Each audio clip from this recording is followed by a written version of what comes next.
to Oakland Is.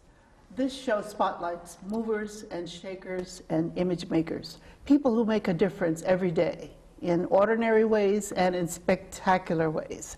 Our guest today is in the category of spectacular. His name is Mr. Floyd Pelham. He has started a 57th and Telegraph Jazz and Art Gallery. It is a moving, a successful entity, and we want him to share with us how this all started. How did your new entrepreneurship start? Juan, thanks for having me on this program. Welcome. It's an honor. Yes. It all started out when I was a little kid listening to jazz under my father. And he used to hang with all the musicians, you know. And then my grandmother had a cafe on Fillmore. So I used to go with my uncle to clean the place up. So as a little kid, I said, I want me a jazz supper club and put these beautiful pictures of jazz musicians and instruments in it. You know, and I was a little kid there, about 9, 10, 11 years old. So that was just always in my head. So as I got older, you know, listened to the jazz continuously under my father, because he was always playing it around musicians and stuff. And then we'd go to jazz festivals. And then when I became 18, I kept going to jazz festivals. And I started collecting artwork. I started buying at different jazz festivals. And, you know, and I was attracted to these instruments and musicians and that style around the music, you know, in paintings. So that was something that I liked it, you know, and I started collecting and collecting. And after a period of time, I got all these paintings and stuff. So I said, one day I said, look, well, let me go into and start off what I always dreamed I wanted to do. So the first thing, I had to find the right spot, which was so hard to do because I needed parking, a good area, a place where people felt comfortable to come. So I looked and looked and looked and looked. And, you know, God always been looking down on me. You know, this is God's will, what happened here at 57th Street Gallery, you know, as I look at it today. So I found this place. It's on the corner of 57 and Telegraph, 5701 Telegraph. In Berkeley. It's in the Temescal district at the end of Oakland, going about 2 blocks from the Berkeley sign. I see. Not far from Ashby and Telegraph. So I found this place, and we went in there, and we gutted it, fixed it up, painted, set it up. It's a big space, so it sits 100 people comfortable. So what I started doing from the beginning, I had my first opening day, I had an art show with a jazz group, Khalil Shaheed and them. Yes. And it was full of people, you know, but my whole concept, I wanted to give the people, I wanted to have a place where the people could come hear this wonderful jazz music that's been dying, they say dying for so many years, you know, keep it alive, you know, and just keep it going. So I wanted to do that anyway, and in doing so, I opened my door to all these different artists, you know, locally and from everywhere, all came to me. I mean, it just swarmed me, and I started meeting all these wonderful artists, and it was just with so much talent. There's so much talent in this Bay Area, and people moved out here. I mean, it's amazing. So I said, people really need to see this. They need to see this artwork, you know? So I opened this place, and it made it available to people to come see the artwork, but on the same token, I have a jazz, you know, group going at the same time during the show. So what I ended up doing, I started having a jazz show, you know, with Khalil Shaheed and them. You know, I met him and many others, I'll get to that in a minute, once a month. So I would have maybe 5 or 6, 7 people show up, and they played such a great set. You know, these guys have been playing all their life. So I also started meeting all these musicians from the Bay Area and started hearing all this history of the Bay Area and the venues they had in the, you know, 40s, the 50s, and it was amazing. And then a lot of the musicians I met, they've been played with all the musicians all over the world, the famous ones, you know, and all different peoples, you know, they all know each other. So everybody started coming here to this place wanting to play at my venue. So at first, you know, it was very hard, you know, just keeping the doors open. I had to keep it open out my own pocket, you know, so the painting here and there. It was free admission. I started out, you know, I'm a cook with free food. So I had free food there, form buffet table we have. Everybody loved the cooking. So it started bringing the people in, and, you know, and then I put postcards, posters everywhere word of mouth. I went on to KCSM, started meeting those people over there, and they put on a date book. The radio, you know, East Bay Express, you know, everywhere I went, I kept cards in my pocket, handing people, you got to come check this out, come see this, you know. And then the musicians always encouraged to keep flyers and give them to people passing. So after a year or two, you know, it started building. And, you know, I've been in business almost 4 years now, but up until a year ago, my jam session started, which I have every Monday night. And I have a house band I started with Khalil Shaheed, Calvin Keys, Melvin Butts, Leon Joyce, Glenn Pearson, and they're part of the house band, and all these other musicians come. You know, and this is every Monday I do this. So it started growing. It started, you know, I can't say I was discouraged because I never wanted to give up. I knew this would work, you know, because everybody that came, they loved the feel of the room and the atmosphere, you know, and it's an intimate social setting. It's very beautiful with the artwork. I keep a grand piano, a small stage in there, and instruments and everything. And people, you know, the word started getting around word of mouth. They started hearing about it, and up until about 4 or 5 months ago, it just really started getting busy. I mean, sold out shows, just people coming from everywhere, been hearing about it. Were you retired when you started this? No, I'm still an active foreman over the longshoremen. I've been doing over 30 years. It sounds almost unbelievable that you're working and doing this also. A lot of people How do say you that. make this happen? Well, I'm blessed to have the job that I worked hard to get to the position where I could work when I want. You know, and they pay me good wage, so I was able to afford to keep my business going through that. You know, it took a lot. You know, it was a struggle. But now you know, it pays the bills. You know, the shows pays the bills. You know, I'm a volunteers that help me, and my 2 sons that help me with the business. So now it's coming along great, you know, and they're talking about my play. I have so many musicians come in town out of New York, tell me they're talking about this guy at 57th Street Gallery back in New York on the Strip, with all the clubs. They're talking about it. Yeah, so I had different people from New York come and congratulate me. I met, and entourage after Yoshi's, and people come over. And I've met so many people of musicians of magnitude that can play with all the famous people. Could you name everywhere. some of them? I have Steve Teray came by there, Bobby Hutcherson, he didn't play that night. We did a tribute for Eddie Marshall. He was a wonderful guy. I've met so many great people, but when Eddie Marshall's wife gave the tribute for him, it was so many bigwig, you know, entertainers, musicians. I mean, I don't know all their names I could go through, but just everybody was there. Everybody was there. Your father was a musician also? No, he was a longshoreman, but he used to run with all the musicians and knew them. Yes. And I used to be around it as a kid. So that's kind of led to where I'm at today, you know, to inspire me with the jazz. Hearing it since a little kid, I always loved it. You mentioned being a small kid when Paul Robeson used to come also to Joe Johnson's house. Yeah, I grew up with Ben. And Joe Johnson. His brother and Joe Johnson. Joe He was Johnson, their longshoreman. father. Yeah, my father knew him, I knew him. Yes, you know, and I've met a lot of different people. Wow. So then you have a real group already that the Grapevine will work beautifully. Yes. So I think your design and making it happen came from your passion.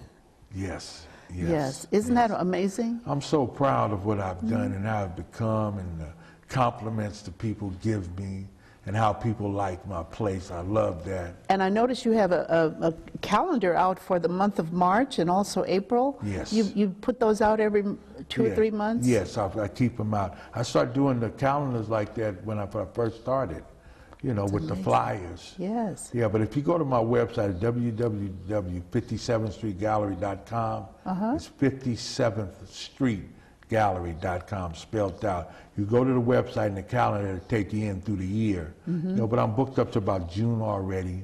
You know, but my place is opportunity for musicians locally and from around the country to come play there. And the same with artists, you know, because I have a different art show I change every 2 to 3 months. We change out the art there. And it's all jazz, musical art, some of the most beautiful stuff. That's great. You know, I always encourage people Is to it come for see sale? And it's always for sale. We have a layaway plan. The Layaway. artists work with you. Oh, really? regional, beautiful Are you an work. artist also? I do a little painting, you know. Do you and sell some of your paintings also? No, I just have a few of mine I work on. You put them I on relax. display? No, not yet. You're not yet? No. But I have a few pictures, paintings of me and my father, different artists have done of us that stays in there. Really? Yeah. Oh, you now can see. that would be something I would like to see. Maybe others would like to come just to see those. Yeah, they're really nice. These were done in my private collection in my office that I've had for years. Some beautiful work, and all through the gallery and back in the annex, another little gallery. You know, it's just. Now, who did art. those paintings of you and your father? And Udi and Calvin Gray, and it's another. But those artist. are not for sale. No. I see. No, and it's a few others not for sale. So this people could come there just to see both the art and to hear the music. Yeah, all the time. All that was the time. My whole concept and idea to bring together, you know, because that's in all of us, you know, the music, the artists, in all of us, That's in right. our soul. Bill Bell has been there. Yeah, Bill Yeah. been there 4 or 5 times. Yes. There's been a lot of musicians played there, you know. Yes. Doug Arrington, Khalil Shaheed, Yes. Faye Carroll, Kenny Washington been there. He's coming in a couple months. A lot of different musicians. Yeah. And then in the Monday night jam sessions, I done had everybody there. Really? Everybody, you know, Ray Obiero, he's played there. You know, I get lost for words when I think of names sometimes. Do they get paid for performing? Yeah, yes, they do. They do. They do get paid, but, you know, one thing, you know, I'm so honored that they work with me within my budget, because a lot of these guys get big money to play, but they come play and help me out and work at my budget, and all willing to keep this thing going alive, what I've started here. Oh, I you know, see. but there's so many guys that just come from everywhere. When they come in town, they come by on the jam sessions and jam. So what age groups do you have coming? I have age groups coming, you know, from the Berkeley Jazz School, my youth, my I have a group, 57th Street Gallery Jazz Youth Ensemble, that was at the last Timber South Street Fair, and they performed there, you know, with Dwayne Wiggins' son, Randall Merritt's son. You know, I just got a scholarship to New York. I'm so proud of him. You know, and a lot of the kids from all over the Bay Area that's into the music, we're like a tight-knit family now. We're all together at 57th Street Gallery now. Great. And they all come by and play. You know, it's free. And then I have it free for art and music students for the show. It's always free for them to come in and jam, you know. So what has been one of your most satisfying moments in your business? Seeing people enjoy the show in a full house, and seeing the people there that took so hard, so much work to get there to see the dream that I wanted to have, that I wanted to do, and that it all came to be, and it's working, and they love it. How did you find the venue? I looked and looked. I don't want any play. I don't care. It could have been a big building that they gave me for free. I wouldn't accept it or took it because it wouldn't have worked. I couldn't be in downtown next to it. I had to have the right kind of place, all to the side by itself. You know, I felt that, you know, as a businessman, and I just needed to be my own little corner over here because I was going to be doing something, you know. And then, you know, Oakland's a beautiful city. You know, it's a lot going on. You have your good and your bad and everything. I'm in a real good area, you know, going into Berkeley. So that's a plus. You know, people try to say bad things about Oakland's a beautiful place. They have a lot of beautiful places to go to in Oakland. People have no clue about, you know. And so I'm in a good area, but it took a lot of looking around before I picked this spot. You know, and everybody said this place has a feel to it, and the acoustics and the sound is excellent. You know, and I said 100 people real comfortable. You know? So who did your designing, and you did the painting and all of that yourself? The paintings? Yeah, to get the, no, not the artwork. My brother, who's a contractor, did the painting, the electric, everything, you know, my lighting and stuff. Me, my sons, we all chip, everybody. Collaborative effort. Yeah. So it's a family. Artisans helped, a lot of people helped. Oh, that's great. Volunteers and stuff, a lot of volunteers. Wow, then this tells me that there's a history there that you have started. That's what they're saying. They said Yes. it's going to be a landmark. Yeah, it's called 57th Street Gallery. Street Gallery. And the website is 57thstreetgallery.com. The Dot phone com. number Phone is number. 510-654-6974. Say that again, please. 510 is the phone number, 654-6974.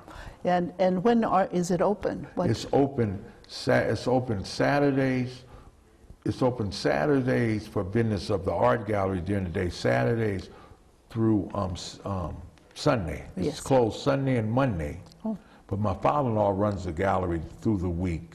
You know, for all the phone, we get so many phone calls and people, you know, musicians and artists and stuff. So he's there for the artwork, and then, you know, Monday we're open for our jam session. Oh, I see. On Monday, on the day that we're closed. Uh-huh.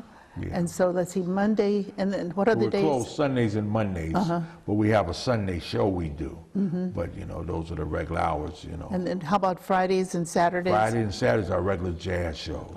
And So I have shows on Mondays and Thursdays, the jam session shows, and Fridays, Saturdays are the regular jazz show with the different musicians. Oh, that's exciting. Yeah. And on my Thursday jam session, my house band is Terrence Elliott Yes. on the piano, and then with Mike Spencer drum and a couple other cats that'd be with him. Are you a musician also? As a little kid, I started out playing the drums on pots and pans and stuff, Okay. and then they brought me a drum set. Because I used to be around Otis Redding and all kind of musicians with my father. You were around Otis Redding? Yeah, and Ray Charles in the back. You were? Yeah, I used to go in the back dressing room with Ray Charles and Really? stuff, and different people. My father used to, take me with him. Oh. But he knew everybody, and so I was around that a lot. Your father was a musician also? No, he's a longshoreman. He Longshoreman. loved the jazz Loved with a music. passion. Him and Thank my you mom. so much. I'd like to thank you again, and congratulations Thank for you. your success story. We need to hear more stories like yours. Yeah, and Thank you. Yes. Oakland is a cozy, friendly town. Friendly town. Especially with peaceful rain. Welcome back to part 2 of Oakland Is, the spotlight on movers and shakers and image makers. We have a media consultant here with us today, Mr. William Hammonds. He is the East Bay Bureau Chief for K.M.T.P. That's a multicultural TV station that has been showing marvelous shows for years. The symphony, the opera, ballet, and Oakland Is. I know there are many other shows too that I didn't mention. But you have something called the Urban Advantage Consulting, and you are a media consultant, but you also are the chief for the East Bay Bureau of K.M.T.P. Tell us what that is about, please. Well, as you know, thank you first of all for inviting me onto your program. Welcome. And I know you guys been doing a fantastic job for more than 20 years now. Yes. And I've been associated with K.M.T.P. for probably about that long, since '92, I think it was. Right. I've been associated with them, and been doing media production work since I would say the late '70s. Right. I was in college at San Francisco State then when I first got started, but since that time, and I was running around with cameras and different stuff. People like, man, what do you got? What is this? And hey, man, this is the video stuff. You don't know about this? And so, lo and behold, I'm still here, doing media, television, radio. We're working on some film projects. A lot of things are going on, and now we're establishing the Oakland East Bay Bureau, if you will, for K.M.T.P. Television out in the Marcus Garvey building, the National Historic Landmark building in West Oakland. So this will be the kind of first time anything like that has taken place, and we're working with Overcomers with Hope, who was in the building, and I'm the executive director for them, which is a program that trains young people in television production, media productions, that kind of thing, and along with the Love Life Foundation. And we've been doing that since 1997 after Donald Lacey's daughter was tragically killed in West Oakland. We've been working with young people in the arena of media and teaching them and giving them the tools to be media people and spokespersons for their community, and waymakers, if you will. Well, that is truly congruent with Oakland is, which highlights the diversity of Oakland. We see, well, I know I personally do see Oakland as a laboratory for this nation. Absolutely. That it's where so much is there, the creativity, the energy, the diversity, and out of all of that, a lot emerges. The talent is super loaded with talent, and I believe people have come to Oakland over the years to have a new opportunity. And I think part of what you're doing is you had something called Overcomers Right, with Hope. Overcomers with Hope, Second With Hope. Chance. And we're a media production training facility. And we have a complete studio.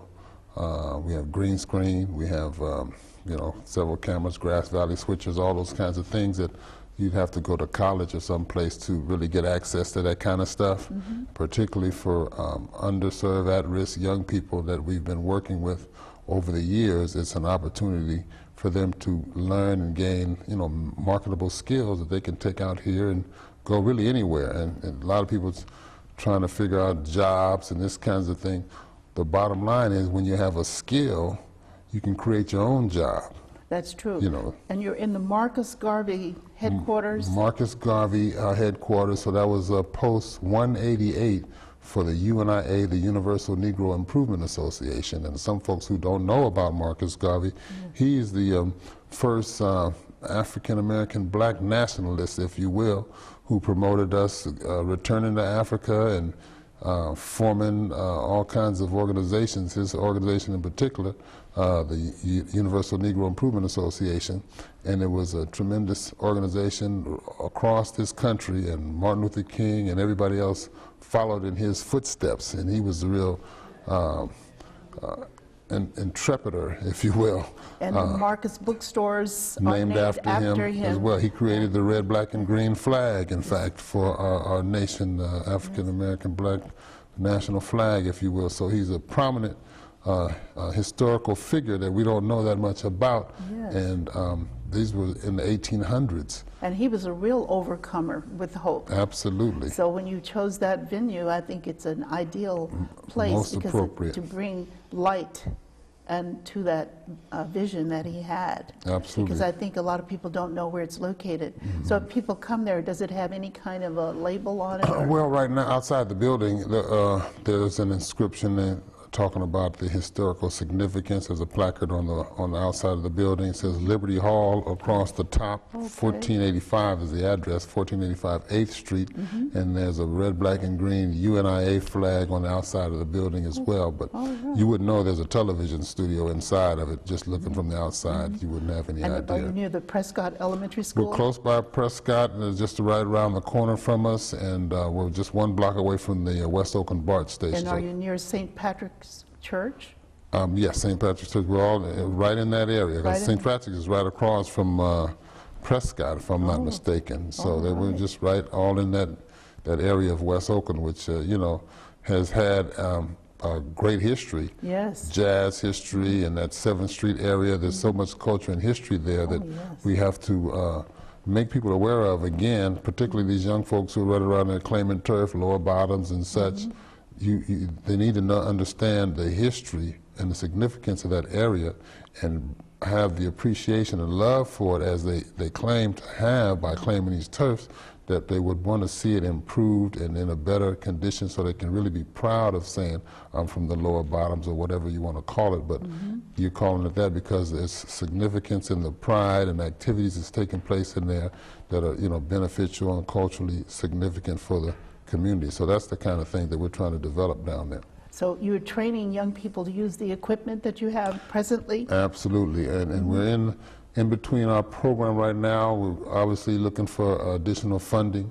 We've instituted or submitted for some grant to come forward. Measure Y is one of them, which is within the city of Oakland. They have a program for violence prevention reduction, and we've submitted for that, or in the process of it. So we'll see how that comes out.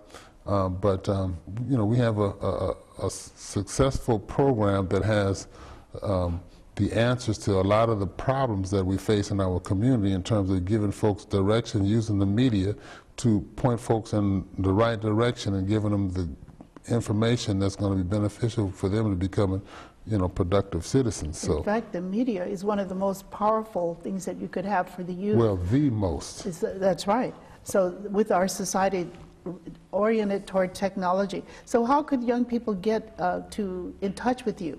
Well, there's a couple of ways. One easy way, through the Love Life Foundation, our telephone number, all you have to do is spell the word One Love, O-N-E-L-O-V-E. Just dial it on the keypad. One Love. 510 One Love, and you'll get the Love Life Foundation. We're all affiliated to Overcomers with Hope, and the Love Life Foundation is kind of a one happy family, if you will, where we're in the same facility and we're doing the same type of work in terms of working with young people and giving them some marketable skills and life skills at the same time within our program So when you structure. dial that number, you go 510, and what else? O-N-E-L-O-V-E. Oh, Spell it out. 510, O-N-E-L-O-V-E. That's 663-5683 would be the actual number. All right, that's 663-5683. So Yeah. that's probably one good way to get us. You can also get us on the web as well, lovelifefoundation.org or overcomerswithhope.com. .com. And you can find us that way as well. Yes. But we're here. We're in the community. We're trying to continue to offer our services. We're out here to put a highlight on other organizations within the community, positive things that are taking place. Those are the types of things that we're going to be creating. Working with K.M.T.P, we're in the process of putting a fiber line into our facility so that we can go live from our facility on K.M.T.P television. So that's what we're working on, and folks want to join us and be a part of it. We welcome you to come on and work with Well, us. thank you. As we wrap up, I just think it's so fantastic to hear that you're beginning to use the media, and West Oakland is the venue that you're starting. It's a Thank hub. you very much. Thank you so much for and having me on. congratulations. Thank you so much for Yeah, I having think me. it's remarkable. And you guys have been doing fantastic work here, and Thank you. we look forward to doing more work with you. Thank you so much.